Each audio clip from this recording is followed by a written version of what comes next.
Hello friends, आज मैं आपको पेनिनसुला ये ट्रेन टू बुसान मूवी का पार्ट 2 एक्सप्लेन करने वाला हूँ। अगर आपने ट्रेन टू बुसान ये मूवी देखी नहीं है, फिर भी आप इस मूवी को देख सकते हैं क्योंकि इनकी दो स्टोरी लाइन है, ये अलग अलग है। इनका जो यूनिवर्स है यही सेम है। ट्रेन टू बुसान में जो सब हुआ था ये आपको यहाँ पता चल जाता है।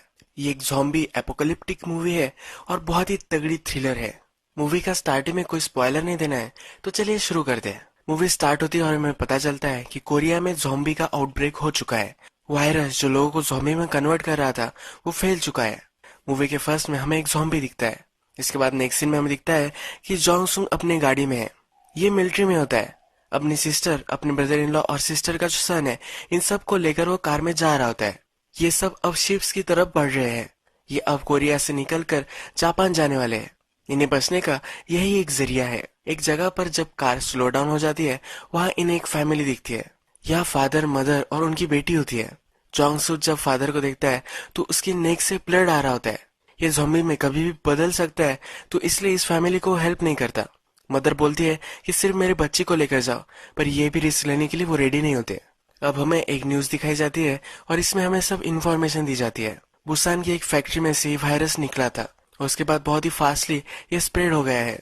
कोरिया में हर जगह पर यह है, पर पेनिनसुला में नहीं है। जॉन सुक पेनिनसुला में ही जा रहा था। कोरियन गवर्नमेंट पूरी तरह से तबाह हो चुकी है। बुसान का जो इंसिडेंट था, अब उसे 4 साल गुजर चुके हैं। अब हमें दिखता है कि जोंग सुन अपनी फैमिली के साथ शिप में पहुंच चुका है। यहाँ पहुंचने के बाद वो जापान जाने वाले थे, पर उसके सुपीरियर्स उसे बुला लेते हैं। उसे कहते हैं कि अब वो हांगकांग जाएंगे। जापान में भी जो हालात है ये भी खराब होते जा रहे हैं। जब भी जोंग सुन अपने सुपीरियर को रिपोर्ट कर रहा होता है, तभी इसकी सिस्टर जहाँ होती है वहाँ एक आदमी इन्फेक्टेड है ये हमें दिखाई देता है। ये अब ज़ॉम्बी में कन्वर्ट होने लग जाता है। जोंग सुक को जब न्यूज मिलती है, तब तक यहाँ पर यह वायरस स्प्रेड हो चुका होता है। बहुत सारे लोग ज़ॉम्बी में कन्वर्ट हो चुके होते हैं। अपनी सिस्टर को बचाने के लिए जाता है, पर सिस्टर का जो सन है वो भी इन्फेक्टेड हो चुका है। उसकी सिस्टर वहां से निकल नहीं रही, तो वो भी इन्फेक्टेड हो जाती है। जोंग सुक जल्दी से वहां से निकलता है और ये जो चेम्बर है इसे बंद कर लेता है। जोंग सुक का ब्रदर इन लॉ भी वहां आता है और उससे कहता है कि हमें उन्हें बचाना चाहिए, कुछ ना कुछ तो हम कर सकते हैं। पर जोंग सुक नहीं मानता, क्योंकि सब जो वायरस है पूरी शिप पर फैल सकता है। इस इंसिडेंट को अब 4 साल गुजर चुके हैं। हमें हांगकांग दिखाया जाता है और कुछ गैंग के गुंडे जोंग सुक को लेने के लिए आते हैं। जोंग सुक के साथ उसका ब्रदर इन लॉ भी रहता है। ये दोनों फिर गैंग के बॉस के पास आते हैं। यहाँ और भी 3-4 लोग होते हैं। गैंग का बॉस फिर इन्हें एक काम देता है। वो कहता है तुम्हें पेनिनसुला फिर से जाना पड़ेगा। ये कहते हैं कि क्या हम पागल है कि हम ज़ॉम्बीज से मिलने फिर से जाएंगे। ये फिर उन्हें समझाता है। ये कहता है कि हमारे बहुत सारे पैसे वहां है, एक ट्रक में इनके $20 मिलियन है। ये और भी इलाबरेट करता है और कहता है अगर तुम रात में गए तो ज़ॉम्बी को कुछ दिख नहीं पाता, वो सिर्फ थोड़ा सा सुन सकते हैं। तुम जल्दी से वहां जाओगे और वहां से वापस आ जाओगे। इस काम के लिए उन्हें वो इन पैसों में से 50% देने वाला होता है। हर एक को $2.5 मिलियन आने वाले होते हैं। ये जो पैसों का ट्रक है ये एक ब्रिज पर होता है। जो सब प्लान है, यानी कि कैसे कोस्ट गार्ड को जलावा देकर वहां पहुंच जाएंगे, ये सब इनको ये बताता है। इसके बाद हमें दिखता है कि जोंग सुक और उसका ब्रदर इन लॉ इस पर डिस्कस कर रहे हैं। जोंग सुक को वहां वे से वापस नहीं जाना, पर इसका ब्रदर इन लॉ इसके लिए एक्साइटेड है। इनकी जो फाइनेंशियल सिचुएशन है ये बहुत ही खराब है। जो हांगकांग की गवर्नमेंट है, इन्हें रेफ्यूजी स्टेटस उन्होंने नहीं दिया है, यानी कि इलीगल वो यहाँ रह रहे हैं। अगर इनके पास अच्छे से पैसे आ गए तो सही तरीके से जी सकते हैं। ब्रदर इन लॉ जोंग सुक को ये समझा रहा होता है, पर ये समझ नहीं रहा होता। जोंग सुक कहता है कि क्या तुम पागल हो, वह फिर से जाना चाहते हो। ब्रदर इन लॉ कहता है कि तुम्हारे लॉजिक तुम तुम्हारे पास ही रखो। अगर तुम इतने सही होते तो मेरी वाइफ, मेरे बच्चे को तुम बचा लेते। उस दिन तुमने ट्राई भी नहीं किया था। ये अपनी बच्ची और वाइफ मरने के लिए जोंग सुक को ही ब्लेम करता है। अब हमें दिखता है कि ये सब पेनिनसुला जा रहे हैं। कोरिया का कोस्ट गार्ड जो होता है यहाँ उतरने के लिए इन्हें परमिशन नहीं देता, पर वहां कोई भी नहीं होता। इन गुंडों के आदमी इन्हें 2 सैटेलाइट फोन दे देते हैं। ये जब सिटी में उतरते हैं तो ब्रिज गिरे हुए हैं, पूरी सिटी तहस नहस हो चुकी है। जमीन पर लिखा होता है ये गॉड ने हमें भुला दिया है। ये सब फिर वहां जाने के बाद इनमें से एक एक गाड़ी को स्टार्ट कर लेती है। ये जो औरत है ये पहले टैक्सी ड्राइवर हुआ करती थी। इसे कहाँ से कहाँ जाना है ये सब मालूम होता है। ये फिर ब्रिज पर एक ट्रक चेक करते हैं और उसमें कुछ भी नहीं होता। जोंग सुक सबको गाड़ी में बिठाकर ये ट्रक चेक कर रहा होता है। जब अपने नाइट विजन गॉगल से वो देखता है तो यहाँ एक ग्लास के पीछे बहुत सारे ज़ॉम्बीज होते हैं। ये कुछ भी आवाज ना करे हुए वहां से जल्द से निकल जाता है। थोड़ा आगे जब वो पहुंचते हैं और एक ट्रक उन्हें मिल जाता है। जब ये चेक करते हैं तो इसमें बहुत सारे पैसे पड़े हुए होते हैं। ये सब खुश हो जाते हैं। जॉन्ग सुक का ब्रदर इन लॉ इस ट्रक का जो ड्राइवर है उसके पास आता है। ये मरा पड़ा है ये उसे लगता है। इसे वो ड्राइवर सीट से निकालने के लिए झुकता है, पर ये एक ज़ॉम्बी होता है। ये ज़ॉम्बी इसे काटने के लिए पकड़ता है, पर जॉन्ग सुक इसे बचा लेता है। इसे बचाते वक्त ही इस गाड़ी का हॉर्न बज जाता है। रात में ज़ॉम्बी कुछ देख नहीं सकते, पर इनके ईयर्स बहुत ही सेंसिटिव होते हैं। अब ये सब इस ट्रक के पास आने लग जाते हैं। जॉन्ग सुक और उसकी पूरी टीम जल्दी से गाड़ी में बैठते हैं और वहां से निकल जाते हैं। जब ये आगे ड्राइव कर रहे होते हैं तो अचानक से इन पर फ्लेयर गन चल जाती है। ये जब फ्लेयर गन चलती है तो ज़ॉम्बी को अब दिखने लग जाता है। बहुत सारे ज़ॉम्बीज इनके कार की तरफ बढ़ने लग जाते हैं। इनके पास एक ट्रक होती है और एक कार होती है। जो कार होती है इसका एक्सीडेंट हो जाता है। सब ज़ॉम्बी इन पर अटैक कर लेते हैं। ज़ॉम्बी ट्रक से बाहर निकल जाता है और वो देखता है कि सब पर अब ज़ॉम्बी अटैक हो चुका है। इसके पास एक गन होती है तो सबको इससे मार रहा होता है। ये ज़ॉम्बी अब इसे मारने वाले होते हैं तभी एक कार आ जाती है। इसमें दो छोटी लड़कियां होती है। इसे कहती है कि अगर तुम्हें जिंदा रहना है तो जल्दी से कार में बैठ जाओ। जॉन सुक कार में बैठता है और देखता है कि उसके जो सब फ्रेंड्स थे, उसका ब्रदर इन लॉ था, इस पर ज़ॉम्बीज ने अटैक कर दिया है और ये सब मर गए हैं। अब कार में ये जो दो लड़कियां हैं ये दोनों सिस्टर्स है। बड़ी सिस्टर का नाम जुनाय है और छोटी सिस्टर का नाम यूजिन है। जुनाय कार चलाने में बहुत ही माहिर होती है। सब ज़ॉम्बीज को मार मार कर इस सिटी के एक दूसरी तरफ वो आ जाती है। ज़ॉम्बीज से वो पीछा छुड़वाती है, पर जहां उन्हें जाना होता है यहाँ अब बहुत सारे ज़ॉम्बीज होते हैं। जो छोटी सिस्टर है इसके पास एक रिमोट कंट्रोल कार होती है जिस पर साउंड भी लगाया हुआ होता है। ये फिर अपनी रिमोट कंट्रोल कार निकालती है और ज़ॉम्बीज की तरफ भेजती है। इस कार का पीछे सब ज़ॉम्बीज करने लग जाते हैं और इन्हें अब सेफ पैसेज मिल जाता है। इसके बाद हमें दिखता है कि पैसों की जो ट्रक थी उसके पास कुछ मिलिट्री के लोग आ चुके हैं। ये जो लोग हैं ये कोरियन मिलिट्री के लोग हैं। अब जो कोरिया की गवर्नमेंट ही नहीं रही तो यही ये सब लोग रह रहे हैं। जो फ्लेयर गन जॉन्ग सुक की गाड़ी पर चलाई थी ये इन्हीं लोगों ने चलाई थी। ये यही पेनिनसुला में रहते हैं और सब जगह जाकर वहां से सप्लाईज लेकर आते हैं। इस ट्रक में भी सप्लाईज के लिए वो वहां आते हैं। जिस तरह से यूजिन ने सब ज़ॉम्बीज को डिस्ट्रैक्ट किया था उसकी गाड़ी से, उसी तरह से ये भी एक गाड़ी से इन सब को डिस्ट्रैक्ट करते हैं और अब इस ट्रक के पास आ जाते हैं। यहाँ इनका बॉस एक सार्जेंट होता है। जॉन्ग सुक की टीम में का एक आदमी ज़ॉम्बी बन चुका है और इनसे हेल्प मांगता है। सार्जेंट इसको मार देता है। अब जो ट्रक है इसको लेकर सार्जेंट जहाँ वो रहते हैं यहाँ वो आ जाता है। नेक्स्ट सीन में हमें दिखता है कि जॉन सुंग इन दोनों लड़कियों के साथ वो जहाँ रहती है या आ चुका है। ये दोनों लड़कियां इनके ग्रैंडफादर और इनकी मदर इनके साथ रहती है। ये जो ग्रैंडफादर थे इन्होंने इन लड़कियों की सिटी में जाकर एक बैटरीज लाने के लिए बोला था। इनका जो रेडियो है ये फिर से वो चलाना चाहते हैं। अगर रेडियो फिर से स्टार्ट हो गया तो उन्हें यहाँ से बचाने के लिए वो हेल्प मंगवा सकते हैं। जब मदर यहाँ आती है तो जॉन्ग सुक से वो पूछती है कि तुम कौन हो। ये सब कुछ उन्हें बता देता है। मदर भी बाहर गई थी और उसने उनके रेडियो के लिए बैटरी लाई है।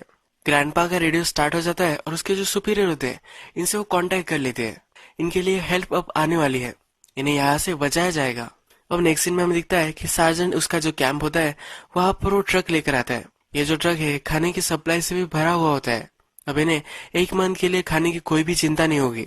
यहाँ पर खाना डिस्ट्रीब्यूट करने के लिए जो इंचार्ज होता है ये वो देखता है और खुश हो जाता है। सार्जेंट कहता है कि अब मैंने इतना बड़ा ट्रक लाया है, मुझे टूना खाना है। ये खाने का इंचार्ज उसे मना कर देता है।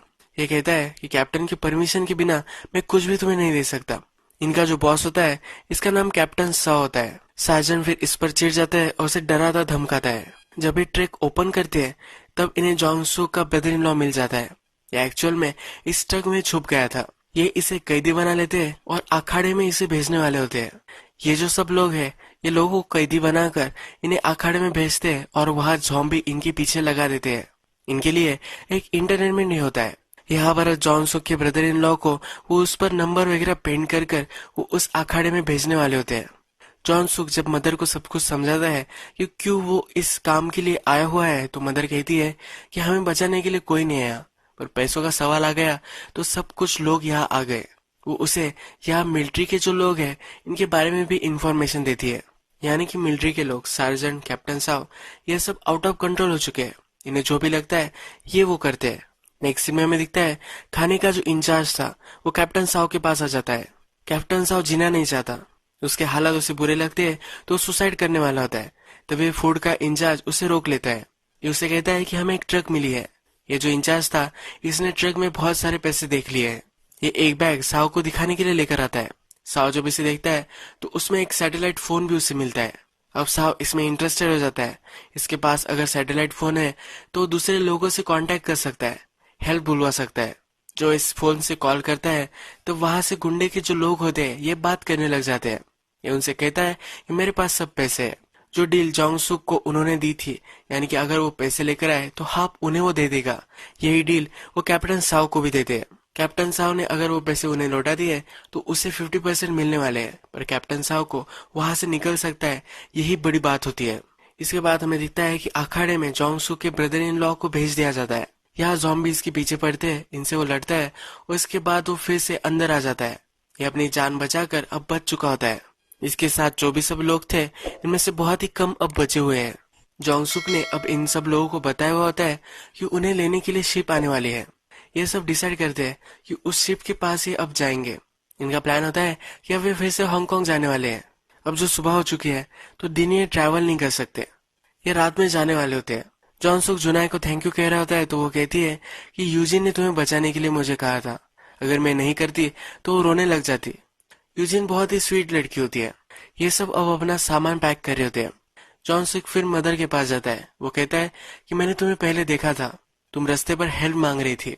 मदर कहती है कि तुम गिल्टी महसूस मत करो, वहां से 51 कार्स गई थी, वहां में से उसमें से कोई भी नहीं रुका था। अगर तुम्हें गिल्टी महसूस हो ही रहा होगा तो मेरी डॉटर्स को तुम हेल्प करना। ये सब लोग फिर रात में निकलते हैं। एक जगह पर आने के बाद मदर अपनी डॉटर से कहती है कि तुम अब यही रुकना, मैं थोड़ी देर बाद वापस आ जाऊंगी और सब लोग शिप में चले जाएंगे। अब इनका प्लान होता है कि जोंगसुक और मदर ये दोनों मिलिट्री के कैंप पर जाएंगे। जो सैटेलाइट फोन था ये ट्रक में था। इस ट्रक को ढूंढकर वो सैटेलाइट फोन और पैसे लेकर आएंगे, यानी को कांटेक्ट भी कर सके और पैसे देकर वहां से सही से रह भी सके। अब ये दोनों निकल पड़ते हैं। कैप्टन साव अब यहाँ से निकलने वाला है तो बहुत ही खुश है। सब लोगों के कहता है कि आज तुम्हारी आखिरी रात है, इस तरह से तुम आज रात को जियो।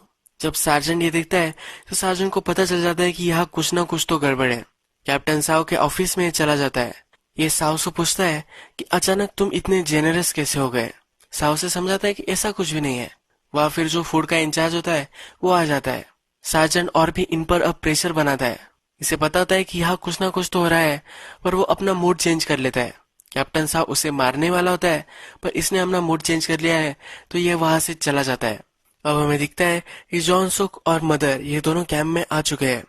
जब वे ट्रक को ढूंढते हैं तो वहां उन्हें सैटेलाइट फोन नहीं मिलता, क्योंकि कैप्टन साहब के पास है। फूड का इंचार्ज फिर यहाँ जब आता है तो इस पर वो गन रखते हैं। इसे पूछते हैं कि वो फोन कहाँ है। ये इन्हें सब कुछ बता देता है। जोंगसुक को यहाँ पता चल जाता है कि उसका ब्रदर इन लॉ है, ये अभी भी जिंदा है। अब अपने ब्रदर इन लॉ को बचाने के लिए जोंगसुक वहां से चला जाता है। मदर ने फूड इंचार्ज वाले पर गन रखी है, पर वहां फिर कैप्टन साहब आता है। कैप्टन साहब से मदर उसकी गन नीचे रखने के लिए बोलती है, उसे वॉकी टॉकी मांगती है। ये जो कैप्टन होता है ये फोन उसे दे रहा है, सब प्रिटेंड करता है और गोली चला देता है। मदर बच जाती है, अपना ट्रक स्टार्ट करती है और कैप्टन साहब को इससे उड़ा देती है। जोंगसुक का ब्रदर इन लॉ अब फिर से अखाड़े में होता है। फिर से ज़ॉम्बीज के साथ इसकी फाइट हो रही होती है। तभी जोंगसुक वहां पहुंच जाता है, सब ज़ॉम्बीज को मारता है। ये जो सब लोग हैं, सार्जन और उसके आदमी अब जोंगसुक के पीछे पड़ जाते हैं। जोंगसुक सब लोगों को मारकर अपने ब्रदर इन लॉ को बचाते हुए जा रहा होता है। तभी सार्जन से इसका आमना सामना हो जाता है। जोंगसुक छुपा होता है, पर इसका ब्रदर इन लॉ को एक गोली लग जाती है। इसका ब्रदर इन लॉ यही मर जाता है। यहाँ में दिखता है कि कैप्टन साहब को मदर ने उड़ाया था, पर वो अभी भी जिंदा है। जोंगसुक और मदर अब यहाँ से जल्दी से निकल पड़ते हैं। साजन और उसकी टीम भी इनका पीछा करने लग जाती है। इन पर गोलियां चला रही होती है। जो दोनों सिस्टर्स थे वो भी गाड़ी में आती है और इनको कवर देती है। अब ये सब लोग ज़ॉम्बी से बचते हुए पूरी सिटी से घूमते हैं। एक जगह पर बिल्डिंग में बहुत सारे ज़ॉम्बीज होते हैं। उस बिल्डिंग को जोंगसुक फोड़ देता है। ये सारे ज़ॉम्बी कैप्टन के कार पर ही पड़ जाते हैं।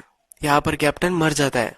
ये सब अब पोर्ट पर आ जाते हैं। इन्हें लेने के लिए शिप आने वाली होती है। हमने देखा था कि कैप्टन साहब अभी भी जिंदा है। ये इनका पीछा कर रहा था। इनकी कार को ये अपनी कार टकरा देता है। ये जुनाई को पकड़ लेता है और उस पर गन लगाता है। जुनाई को बचाने के लिए यूजिन अपनी रिमोट कार चलाती है। वो अपनी रिमोट कंट्रोल कार से कैप्टन साहब को गिरा देती है। ये जब हो रहा होता है तो मदर अपनी गन जब पकड़ रही होती है तब उस पर कैप्टन साहब गोली चलाता है, पर ये गोली उसे नहीं लगती। जो ग्रैंडमा थे ये मदर को बचा लेते हैं और उनको ये गोली लग जाती है। कैप्टन साहब जल्दी से ट्रक में बैठ जाता है और ट्रक लेकर आगे चला जाता है। जो शिप इन्हें लेकर जाने के लिए आई हुई थी इस शिप में वो पहुंच जाता है। इसमें पहुंच जाने के बाद सब गुंडे लोग वहां होते हैं और इससे वो पैसे वगैरह सब कुछ ले लेते हैं। कैप्टन साहब बहुत ही खुश हो जाता है क्योंकि वो अब बच चुका है। यह अब हंसने लग जाता है। तभी गुंडों में से एक आदमी इस पर बहुत सारी गोलियां चलाता है और इसे मार देता है। कैप्टन साहब जब शिप पर पहुंच चुका था तो उसने बहुत सारा साउंड क्रिएट किया है। जो सब ज़ॉम्बीज इस एरिया में थे वह सब अब शिप में घुस जाते हैं। इन गुंडों को ये सब ज़ॉम्बी मार देते हैं। अपने ग्रैंडपा को मरता हुआ देखकर ये दोनों लड़कियां रोने लग जाती है। मदर को भी बहुत ही रोना आता है। अब हमें दिखता है कि ग्रैंडमा ने अपने सुपीरियर से कांटेक्ट किया था। इन्हें लेने के लिए एक स्पेशल हेलीकॉप्टर यहाँ आया हुआ है। ये सब लोग अब हेलीकॉप्टर तक नहीं पहुंच सकते क्योंकि बहुत सारे ज़ॉम्बीज यहाँ होते हैं। इन ज़ॉम्बीज को डिस्ट्रैक्ट करने के लिए कोई तो चाहिए होता है। मदर जोंगसुक से कहती है कि तुम मुझसे वादा करो कि मेरी जो लड़कियां हैं इनका तुम अच्छे से ख्याल रखोगे। वो अब अपने आप को सैक्रिफाइस करने वाली होती है। मदर फिर सब ज़ॉम्बीज को मारने लग जाती है। जब हेलीकॉप्टर रुकता है तो जोंगसुक और दोनों लड़कियां हेलीकॉप्टर में बैठ जाते हैं। मदर इन लोगों को कवर देती है। ये दोनों जोंगसुक से कह रही होती है कि प्लीज मदर को बचा लो। मदर एक कार में बैठ जाती है और अपने आप को मारने वाली होती है। जोंगसुक अपनी सिस्टर और उसके सन को बचा नहीं पाया था। उसका ब्रदर इन लॉ ने उसे कहा था कि तुमने ट्राई भी नहीं किया था। हमेशा से ये बात उसे खाती रहती है। उसे लगता है कि उसने जो किया था वो गलत किया था और अब मदर को बचाकर यह अपनी मिस्टेक को रिडीम कर सकता है। वो फिर हेलीकॉप्टर से बाहर निकलता है। बहुत सारी गोलियां ज़ॉम्बीज पर चलाता है। जब मदर ये साउंड सुनती है तो वो भी अब लड़ने लग जाती है। अपने आसपास जो सब ज़ॉम्बीज होते हैं इनको मारकर भागते भागते वो अब हेलीकॉप्टर में पहुंच जाते हैं। ये सब लोग बच चुके हैं। मदर अपनी बेटियों को हक कर लेती है और कहती कि सब ठीक है। इन्हें बचाने के लिए हेलीकॉप्टर में जो औरत आई हुई होती है वो कहती अब तुम सब लोग सेफ हो। अब वो जहाँ जाने वाले हैं यहाँ कोई भी वायरस वगैरह नहीं है। अब वो अच्छी तरीके से लाइफ जी पाएंगे। जोंगसुक ने भी पास में जो गलती की है उसने वो सुधार ली है। अब जो गलती करने वाला था उसने वो नहीं की है। वो आखिरी दम तक लड़ता रहा है। इस मूवी के फर्स्ट पार्ट का हैप्पी एंडिंग नहीं हुआ था। इसी तरह से इस मूवी का भी सैड एंडिंग होगा ऐसा हमें लगता है, पर इसके बाद एक हैप्पी एंडिंग मूवी हमें देकर जाती है।